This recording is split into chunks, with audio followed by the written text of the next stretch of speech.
Now this wintry afternoon, we come together to consider what we can know about the Jesus of history and what that knowledge means. Dan Harrington, in our first lecture here, spoke briefly of the quest for the historical Jesus and its various phases. To focus and deepen that discussion, we have invited and are delighted that she could accept Dr. Fame Perkins of the Boston College Department of Theology. Dr. Perkins hardly needs an introduction at Chestnut Hill, having taught here at BC since 1972. Through those intervening years, she's contributed much to the scholarly corpus of writing on Gnosticism and the Johannine traditions in Scripture, to name only two of her numerous research interests. She lectures on New Testament ethics, the Pauline tradition, the Gospels of Mark and John, and on New Testament Christology. Professor Perkins has published more books and contributions to collections than my meager power could count. One of her latest is Introduction to the Synoptic Gospels, published by the Erdman Company in October of last year. The Boston College bookstore, as you probably saw, is present in the foyer this afternoon with several of Fame Perkins' titles available to you. So please join me in extending a warm welcome this chilly afternoon to Dr. Fame Perkins.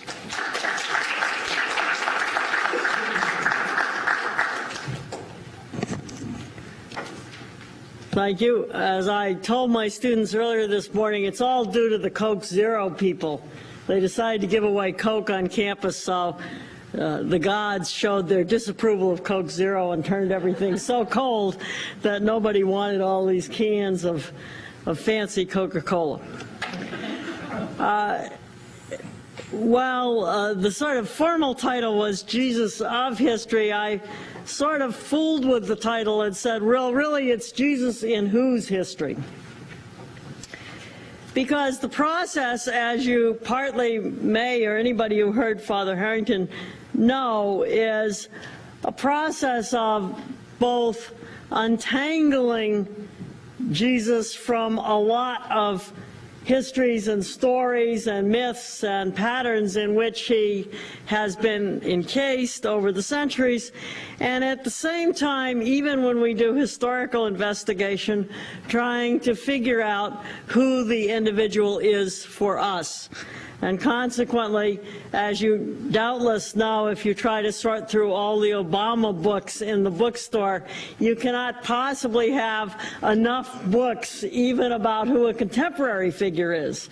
So you shouldn't be surprised that there's more than one picture about who an ancient figure is, even going through the most rigorous way of trying to investigate it.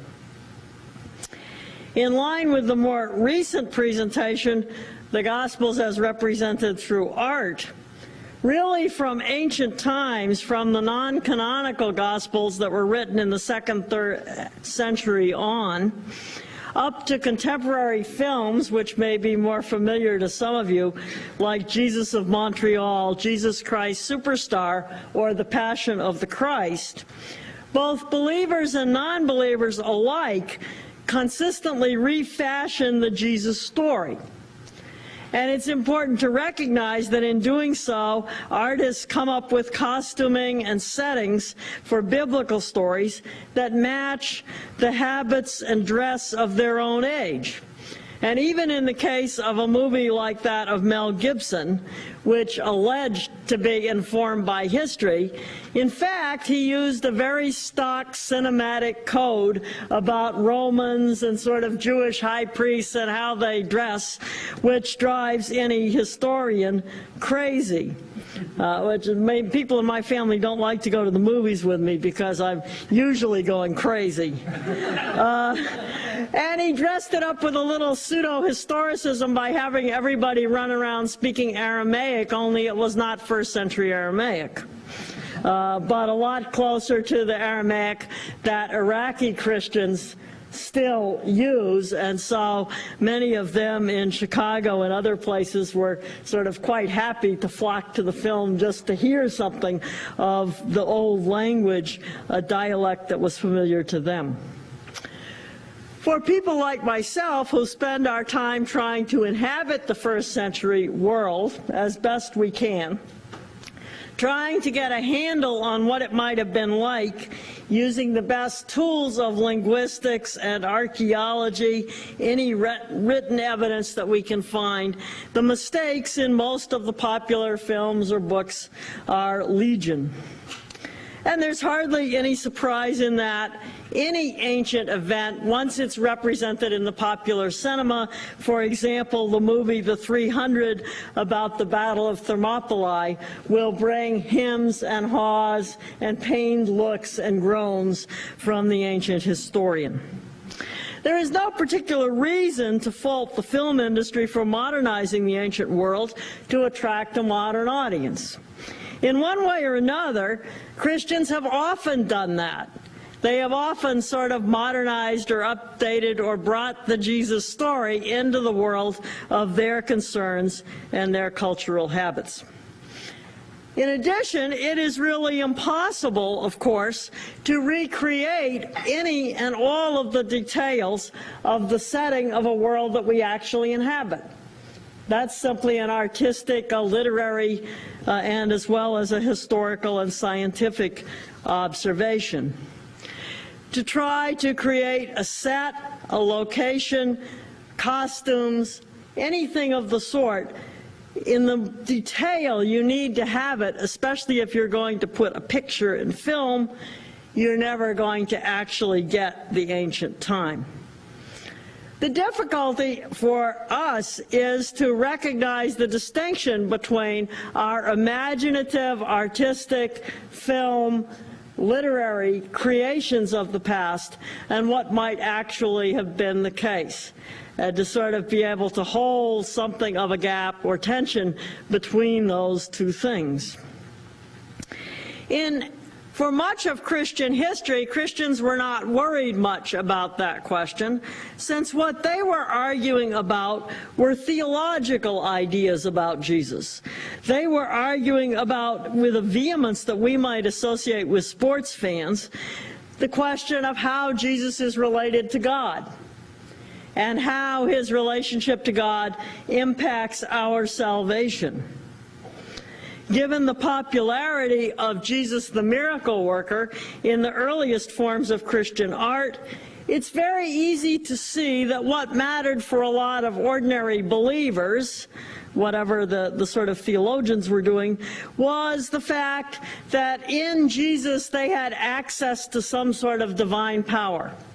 And that divine power was there to be used on their behalf through healing, through overcoming the various difficulties and problems of the world, all the things that really afflict human life. So in that sense, that's what mattered. The Jesus of faith and worship in the Christian tradition is always a powerful divine figure.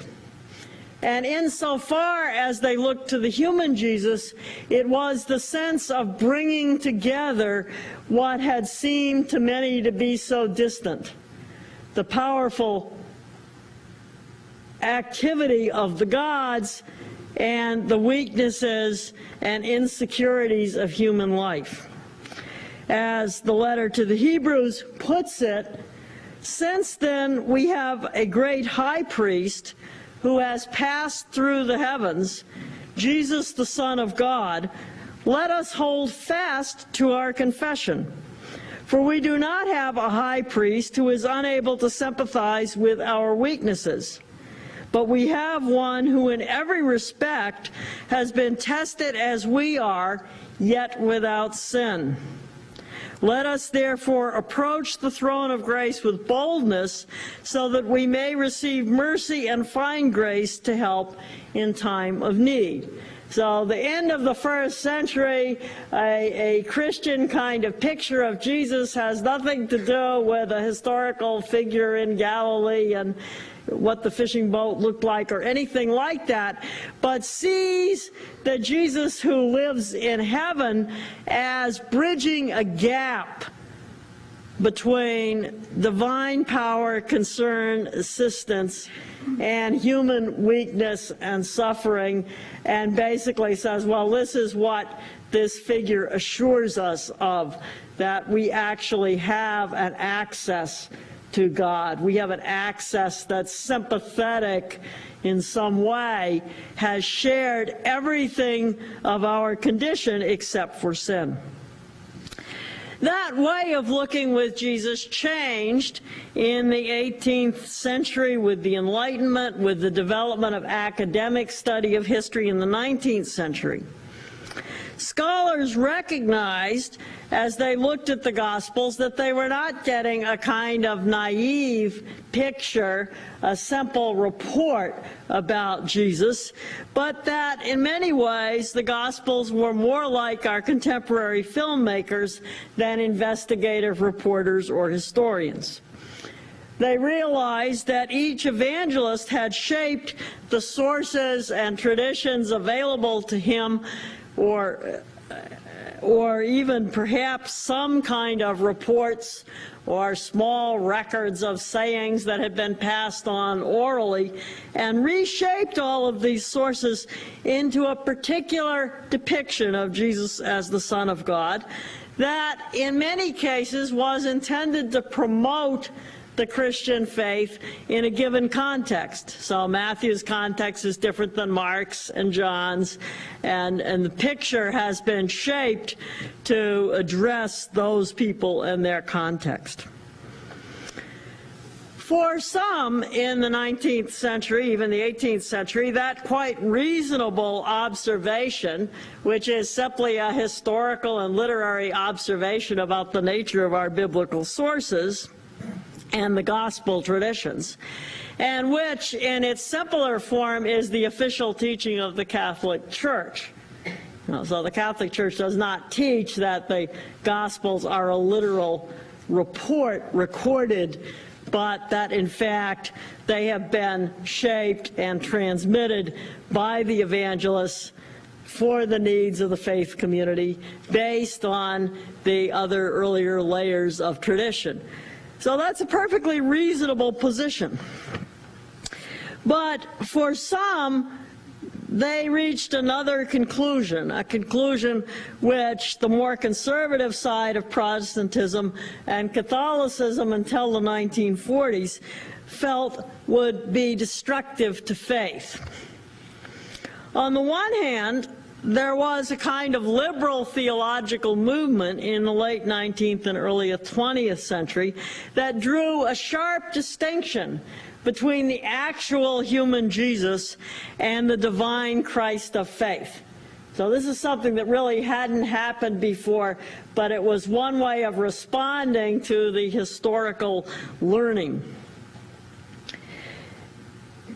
And they often spoke and still speak, since some of these things are not dead in Jesus' books, about the Christ even of the Gospels, or the Christ that people believe in, as a mythological story, as though it had no connection really at all with the historical figures, but was just something that Jesus' followers, after his death, attached to him and brought from other kinds of imagery and religious ideas, myths of varying sorts, and sort of made up this Jesus. That is not official Catholic teaching, in case you didn't know. And some of the liberal side, part of their wanting to make such a big gap between the Jesus of history and the Christ of faith was a sense that they really did find the churches of their time in the liberal Protestant wing insufficient to the time. You know, they didn't feel that they were expressing the kind of concerns that they thought ought to be universally held by human beings. And so their picture of the historical Jesus was of a compassionate human teacher with a message addressed to all human beings. And in the categories proposed by Adolf von Harnack at the beginning of the 20th century, that Jesus preached a kind of coming kingdom of God, which was a kind of ethical kingdom, ethical transformation based in the universal fatherhood of God, God's fatherhood for all people, and the infinite value of the human soul. So that there would be, and the only commandment is sort of the love command. And out of that kind of liberal teaching, you could sort of recover a Jesus which they felt modern human beings could go forward to the future, which at the early part of the 20th century looked pretty bright. And the rest would be set aside. Or in the United States, in Chicago, we have the movement of what's called the social gospel, a school or a picture associated with Shaler Matthews and other people, which looks for Jesus as the one whose attitudes and approach would be the basis for a Christianity that was engaged with the poor and with the social questions of the day. To quote Matthews, he wrote, "Jesus taught that love is a practicable basis on which to build human relations. Once let humanity believe this, and the perspective of values will be changed. Giving justice will replace the manipulation of social advantages." So in that short quotation, you get an idea of how in 1941, or he died in 41, but in the early part of the 20th century, in at least one important movement in liberal Protestantism, Jesus was the figure, the inspiration for a kind of universal forming of a human community that would embrace the socially marginalized and would lift up everyone and would be quite apart from all of the things that might have been attached to the dogmatic representations of Jesus. So that in that social gospel movement, Jesus' attitudes were the basis for programs that were to address issues of family and wealth and state and church. There were other early modern accounts of Jesus which were a little bit closer to romantic views in the 19th century, in which they imagined Jesus to live in a kind of a sort of lyrical Galilee, a kind of romantic picture of the sort of peasant Galilee going around, much better weather than today, and that in their view, true religion was not a religion of dogma and not a religion of ritual, and not even so much the social action, but a religion of the heart, of sentiment, of sort of feeling connections with God. And so, as a French scholar, Renan, wrote in A Life of Jesus, and he dies at the end of the 19th century, he said, "It was then for some months, perhaps a year, that God truly dwelt upon the earth.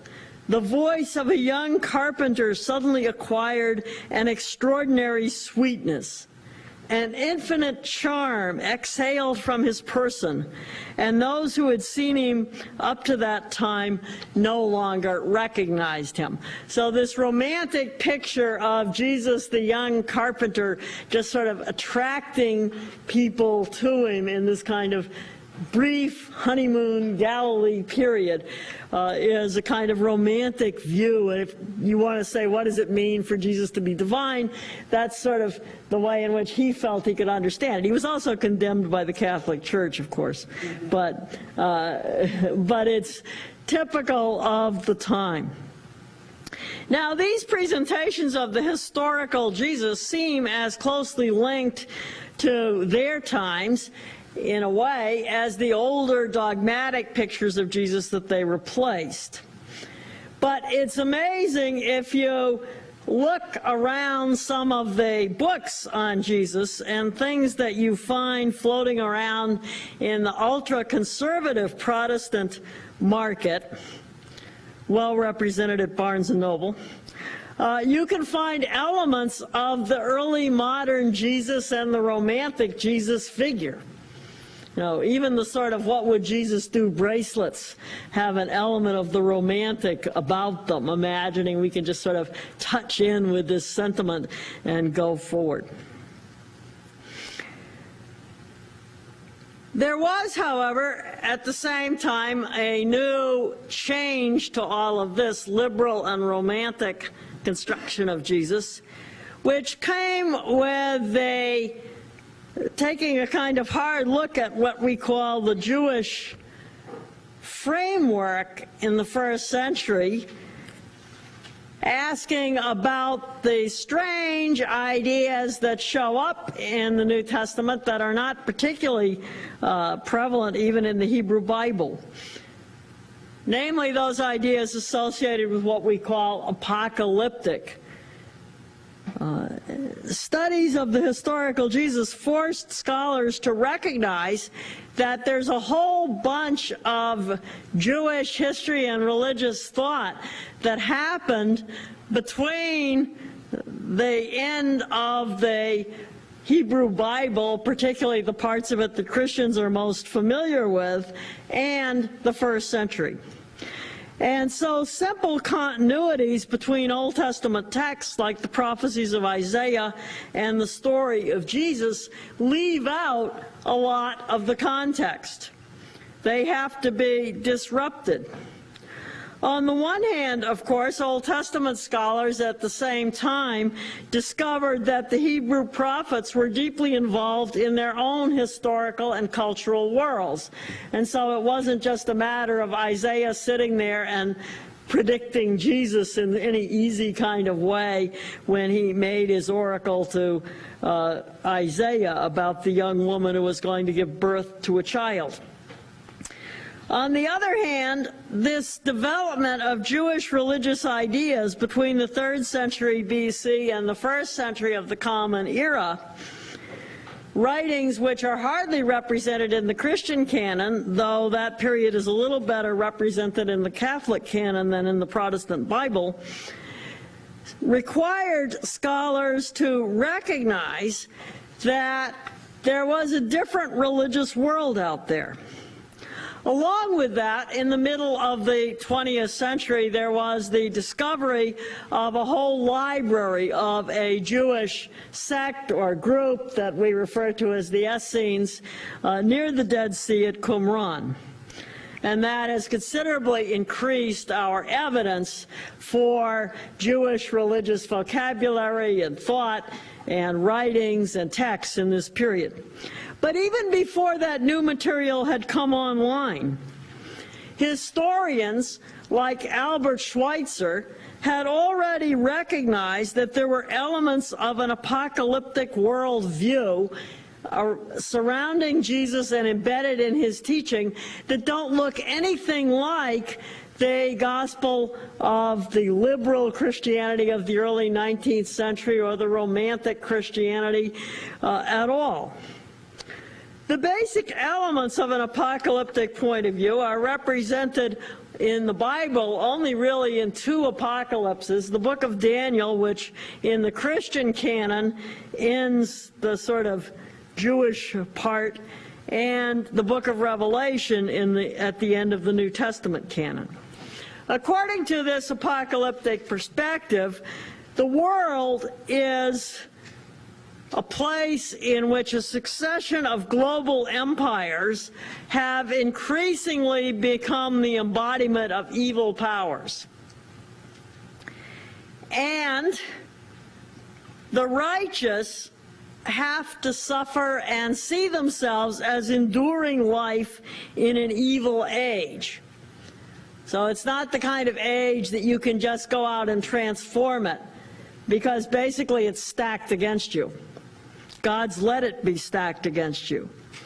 The faith of the righteous in God's teaching and in the promise that God is the creator and one who has the ultimate control over human history needs to be sustained in this worldview, and it is usually done by anticipating the day of the Lord, a day in which God, either in person or through a surrogate like the angel Michael, or perhaps even through human surrogates, will defeat all the powers of evil, will undo the evil empire, whichever one it happens to be, will judge all humankind, and will consign the wicked to eternal death or punishment and restore the faithful righteous to resurrection.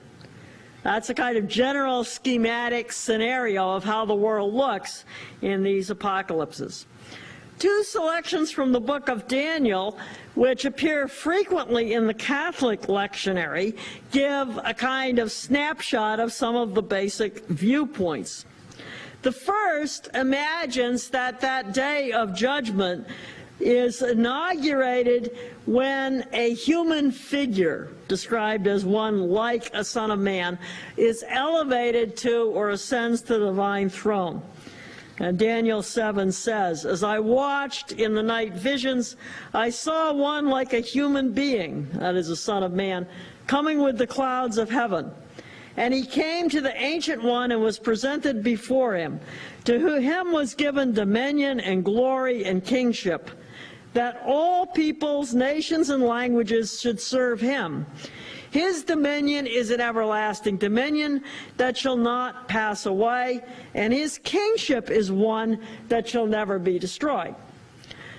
Now, the reason that comes up so often in the Catholic lectionary is that it describes, or that image from Daniel got used by early Christians and maybe even Jesus himself to understand what Jesus was about, how this transformation in the ages was going to be connected to Jesus.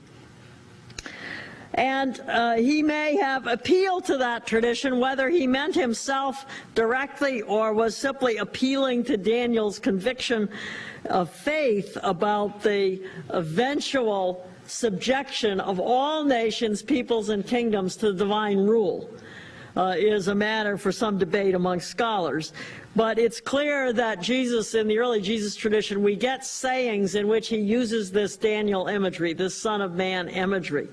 And so that is, it makes it easy to see how once Jesus' followers saw him to be raised from the dead, they could start to connect Jesus into all of these images of a figure exalted at the right hand of God on the divine throne, somebody whom all the powers and nations were supposed to come under at the end time. The second Daniel selection that also crops up quite often in the Catholic lectionary is the end-time appearance of the angel Michael and the resurrection of the dead. In Daniel 12, "But at that time your people shall be delivered, every one who is found written in the book. Many of those who sleep in the dust of the earth shall awake, some to shame and everlasting contempt. Those who are wise shall shine like the brightness of the sky, and those who lead others to righteousness like stars forever and ever."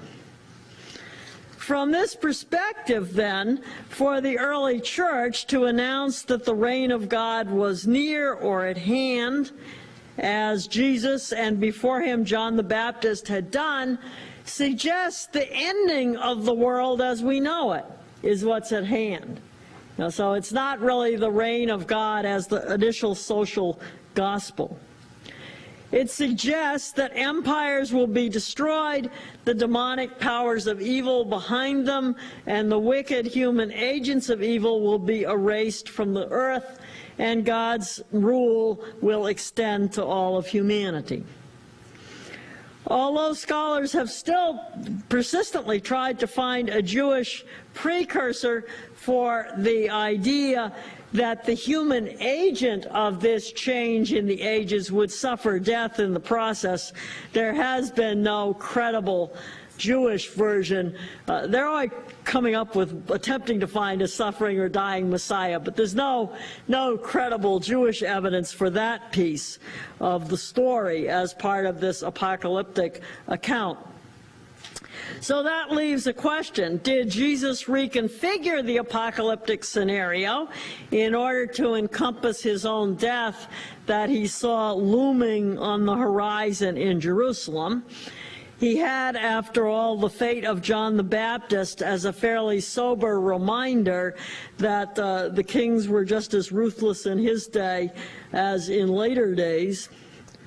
Did Jesus perhaps expect, as Albert Schweitzer, who took this apocalyptic scenario for the teaching of Jesus quite seriously in his account of Jesus, but he thought, well, Jesus hoped to force God's hand. By confronting the authorities at Jerusalem, by going to the cross, he would force God's hand to actually bring about, to intervene, and to, in that sense, inaugurate the transformation of the world. If that was what Jesus thought, then, of course, as Schweitzer concluded, Jesus was deeply mistaken, because we're still here.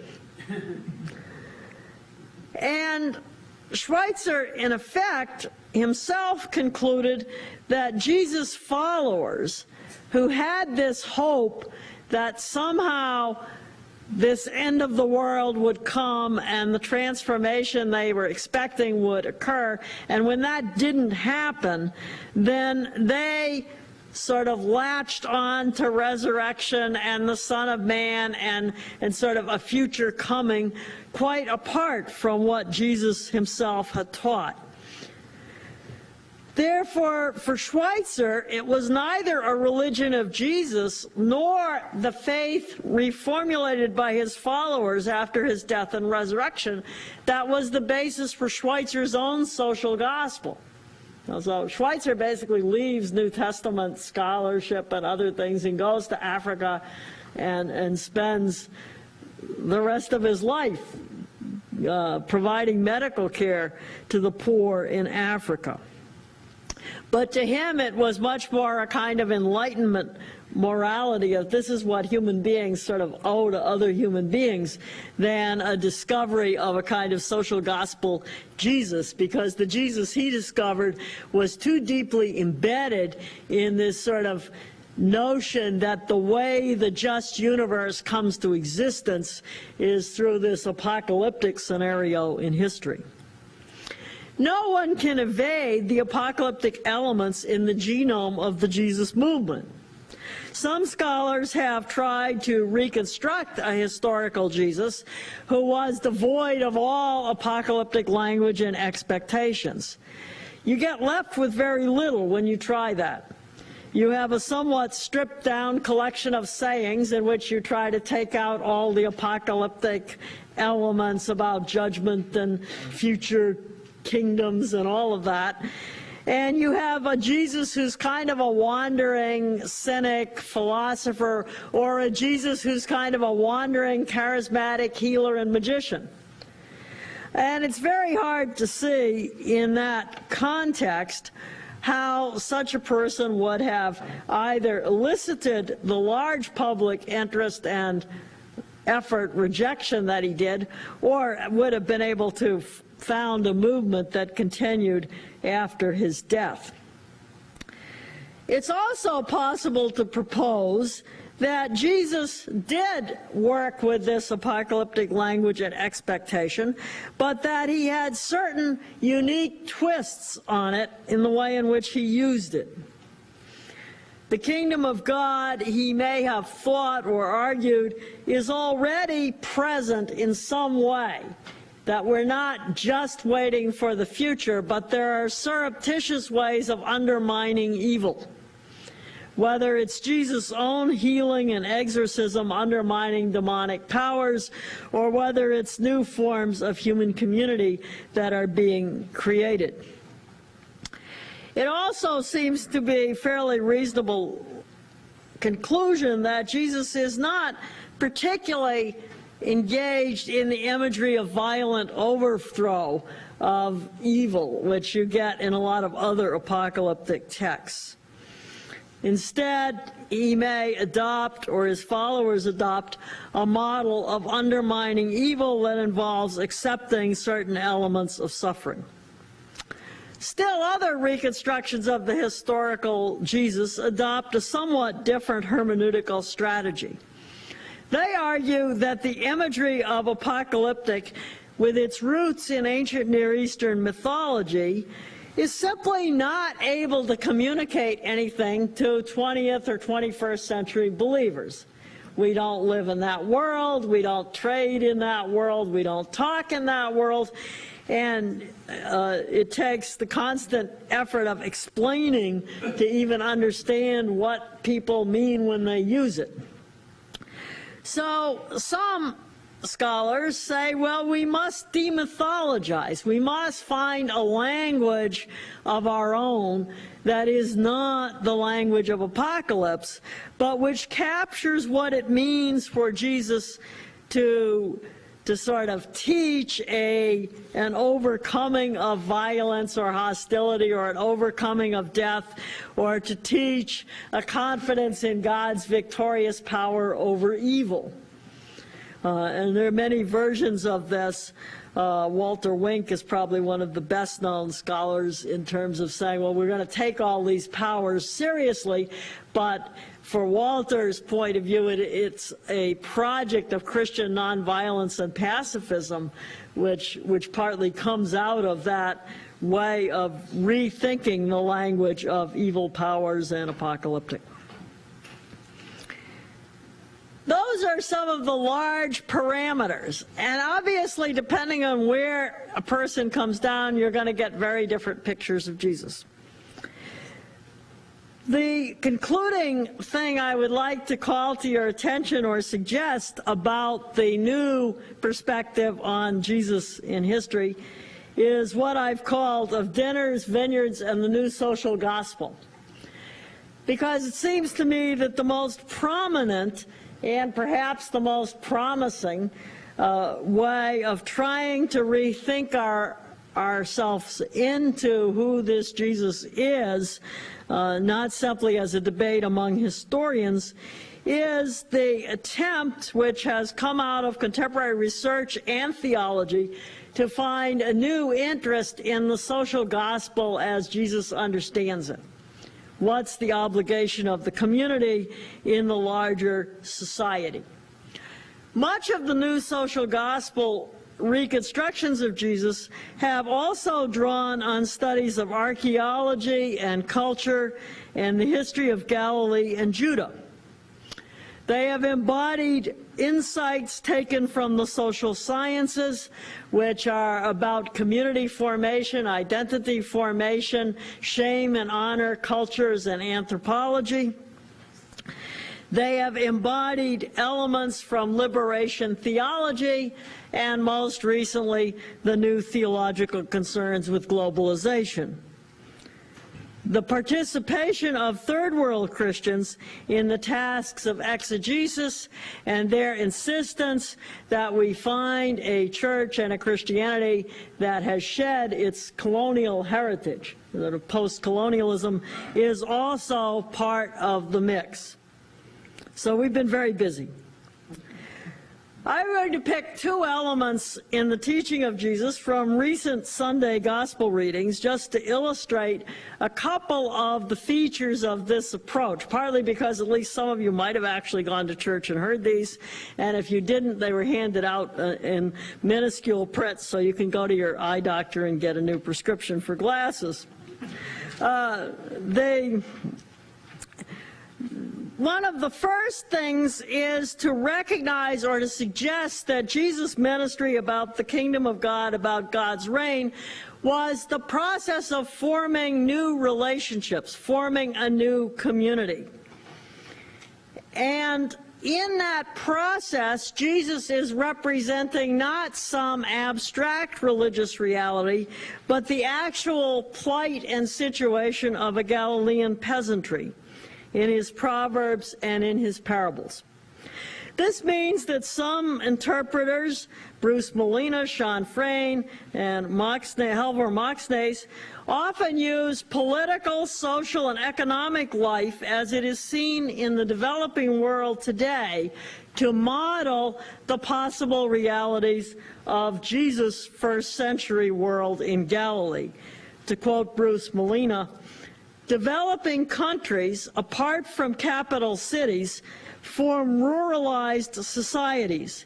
The elite residents in those cities are large landowners clustered together for mutual interaction and protection. The vast majority of the people live on the land as peasants. Elites with their retainers constitute perhaps less than 10% of the population.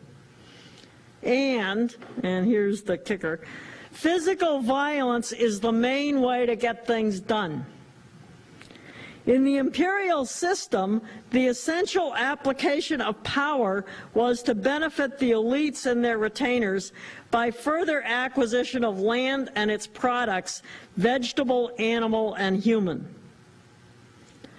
Christians have become so comfortable with allegorizing Jesus' parables and casting the dominant figures of those parables as though they were God, and then casting any negative figures in those parables as though they were Jews or Jewish leaders who are castigated simply because they reject Jesus and the gospel, that they often ignore the very strong riptides of violence and social injustice that are being depicted in the sayings and parables of Jesus.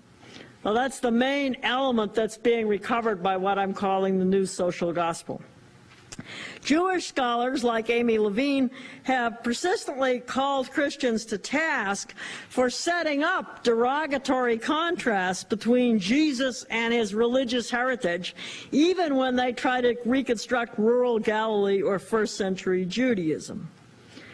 This shift, then, in the new social gospel, from trying to just talk about Jesus against Jews to talking about Jesus against the destructive powers of social, political, and imperial hegemony, is one response to the challenge posed to us by the Jewish-Christian dialogue, which has gone on for the past 40 years or so. Some of the automatic negatives that we find attached to individuals and groups in the Gospels are better understood, this new approach argues, in socio-economic terms than understood as failure in religious practice or some condemnation of Judaism as though it was stale or outmoded or something of that sort. Three examples from Molina's book are examples that it's easy to see in the parables we're considering. All goods are limited. In a situation in which all goods are limited, it means that what some people gain, other people lose. And if some people gain a lot, then other people have lost a great deal. And consequently, throughout the New Testament tradition and elsewhere in the biblical tradition, some of the major vices have to do with greed and envy. Now, the worst vices are greed and envy. Secondly, it's possible in this economy for the poorest villagers to scrape together the bare necessities of life, except when a region has been struck by drought, famine, or war. So they can't scrape it together unless there's drought, famine, or war. And third, there is a general antipathy toward the rich, sometimes even hostility. Luke's gospel even has a curse against the rich, along with the blessing on the poor. The antipathy toward the rich does not require that you have particular vices that you can account for. They're inherently evil in this system because they could not have accumulated that much without in some way failing to share with the larger community what the larger community needs for its own survival. Furthermore, as in the quote from Molina that I just read, there is an inherent violence underneath the system, a violence which the rich can manipulate by using the courts to facilitate their own schemes, and a violence which involves the hoarding of resources that are often very necessary to the larger community. The question of how Jesus then invokes the religious traditions of his people to address the social and religious issues in this world cannot be answered in a very simple fashion. After the presidential debates, they had a NewsHour panel with various people that they had gotten together to watch the debate. And of course, depending on their political preference, they heard very different debates. As one person said, I don't think we heard the same debate. So to some degree, how people come down on a lot of social and political issues makes a big difference in how they see Jesus operating. But take the story of the king's wedding feast. Your handout has two versions, because in Matthew's version, the story of the great feast is about a king. And in Matthew's version, if you consider the sequence of events, it is shot through with violence. This was the Sunday Gospel on October 12th, if any of you can remember that far back. First of all, you don't refuse a wedding feast for a king's son. Though I did find somebody in our parish who knew somebody who had actually, she said she had refused an invitation to Princess Di's wedding, but then it turned out she'd actually given it to someone else. So, point square. I thought I was going to lose my case, but then she admitted that she'd given it to somebody else. We have a first summons. The guests don't come. A second summons, added with a very good tactic that I learned many years ago from the wife of a German professor that I had, which is if you want to get people to go to the buffet table, you describe what's on the table. So the problem of getting them to move. Well, the second time, that's what the king does. The second, he actually explains the preparations. But the response is even more hostile. Some people ignore it, go about their farming or business, and others engage in violence, killing the king's servants. This means the king has to put the wedding on hold while he retaliates, sends out some troops, kills the murderers, and burns their city. Then he's got a problem. So he has to send his servants out to recruit guests from the main roads. They gathered good and bad alike. And finally, at the end of the whole story, the king comes in, finds a man inappropriately dressed, and throws him out with the final line, "Many are called, but few are chosen." This is not a story, sort of a nice allegory. The elements of sort of violence, of disrespect, they're much more exaggerated. Matthew may be allegorizing the destruction of Jerusalem and the destruction of their city, and he certainly is addressing an issue internal to the church in the way in which he imagines the church making up both bad and good alike. But he has other places in his gospel where he warns Christians that doesn't mean you get a free pass. If you look at the same parable in Luke's gospel, which I have it printed next to the Matthew one on your handout, you can see that it's much less grand. And most scholars think it's an example where Luke represents the kind of story Jesus originally told, and Matthew represents a story that's been revised, allegorized, put in the place as you're moving up to the death of Jesus with a lot of extra messages in it. However, there's still a social insult involved. Jesus has a keen eye for the social dynamics of local elites, and it comes up often in his parables. Luke imagines Jesus telling this story to some guests at just such a banquet as the story depicts. I don't know why anybody ever invited Jesus to dinner, but that's another question. On this occasion, the man has invited a lot of guests to the dinner. When the time comes, they all start in on their excuses. Checking on some recently purchased land, testing out your ox team, you just got married. So no one comes. The host deals with his anger by sending his slave out to round up the poor, crippled, blind, and lame from the streets of the town. And then when that doesn't do the job, he has to go out to the roads and lanes and compel people to come in. And at the end, we get the host's rather petulant conclusion, "None of those invited shall taste my dinner."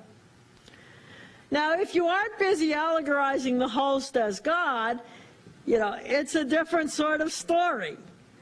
And yet, it has a kind of notion, a kind of challenge that Jesus seems to be posing to other guests. And this is the possibility that the coming of the kingdom from below can involve restructuring the community if you can get the elite to rethink their normal habits and to think about the possibility, hopefully not being forced into it in a situation of anger the way this man is. He's angry. He's mad at his friends. Maybe he won't ever be friends with his friends again. Will he be friends with the guests he invited? We don't know that either. But they could recognize perhaps that it is possible to have a blessing on the poor if some of that 10% of the elite could be brought back into a notion of community with the bottom, could be brought back into the notion of sharing and of responsibility which they have for others. Jesus is not a great optimist always. He has some other parables like the story about the rich man and Lazarus that pretty much winds up being a negative. He knows it's a hard sell to change people's attitude in this way. But Jesus also has a keen eye for the dangerous levels of envy and violence that exist in his society, and which can also erupt from below. So in a society that's built on these power relations and where you don't have genuine human community between people, you also have violence from below. This time it's the tenants who lash out against the claims of an absentee landowner. They refuse to pay up when the owner's agents come to collect in the parable of the wicked tenants. They rough up and kill some of those agents. And then they presume that they can gain control of the whole enterprise by killing the owner's son. The audience knows what's coming next: violence against those tenants and a replacement. Standing as it does, this parable is put in the context of Jesus' conflict with hostile authorities, and in that sense echoes the judgment oracle of the Isaiah prophecy with which it was paired in the Sunday readings. Rejecting God's emissaries is bad business. God tends to take a dim view of that. At the same time, Matthew recognizes that the crowd who hears Jesus might have considered him a prophet. In telling these stories that are so fraught with violence, does Jesus approve that violence? I don't think so. He has strong denunciations of anger, of retaliation, of harsh and mocking speech, of lawsuits and the like, not to mention the more familiar love command. Nor does he invite us, I suggest, to imagine God as an angry king or an absentee landlord just waiting to unload judgment when his more patient behavior had been met with the violence of oppressed and poor peasants. There are consequences for wickedness and injustice, and some of these consequences Jesus depicts as the rotting fabric of the social and economic relations as we see them in the parables and sayings and stories. Other consequences, and this is where an element of apocalyptic figures in, can be deferred to God's judgment. And often that's basically the way out of it in some of the sayings. It's not your business to deal with the enemy. It's your business to do good to the enemy. It's your business to support the human community. It'll be God's business to worry about what punishment or not the unjust people deserve. In the interim between Jesus' day, ours, and God's judgment, Jesus is inviting his followers, and these two parables are just examples, to imagine new kinds of relationships in which the evils of the banquets and vineyards are overcome in a vision of the rule of God. For Jesus and the early Christians, words are only part of the story. The miracle stories associated with Jesus demonstrated that God's saving presence was at work in and through him, though being known as a miracle worker carried its own risks. Accusations of magic or witchcraft could bring you the death penalty in the ancient world. Desperate crowds are depicted pressing around Jesus so that he can hardly function, as desperate crowds do in poor regions of the world today when the UN medical officers or other people turn up. So one might say that when Schweitzer walked away from Jesus the Messianic prophet for his medical clinic in Africa, he walked into, but did not recognize it, Jesus' own slant on apocalyptic hopes for fulfilling the kingdom, for lifting up the lowly and suffering people of God, for making God's healing and saving power effective from below without the violence of ending the world order. Jesus would as soon identify with his suffering and lowly sisters and brothers as he would return in glory to judge the world. When we read the Lord's Prayer against such an apocalyptic background, it highlights the point in its conclusion. Lead us not into temptation. The word peirasmos in Greek can refer to the time of evil imagined to exist right before the end of the world. And I like to tell people that it's the coward's prayer. You don't want to live in that time. So it's a good idea to ask God to hang off on that one. But deliver us from evil, or, since the Greek is ambiguous, the evil one. Jesus expects his followers to recognize that we live in a world where God's will is not done on earth as it is in heaven, that it requires both our vigilance and God's protection. For evil is not just something that bad people, foreigners on the dark side do over there. It is as dangerous to believers, and we must be vigilant about it. Thank you very much.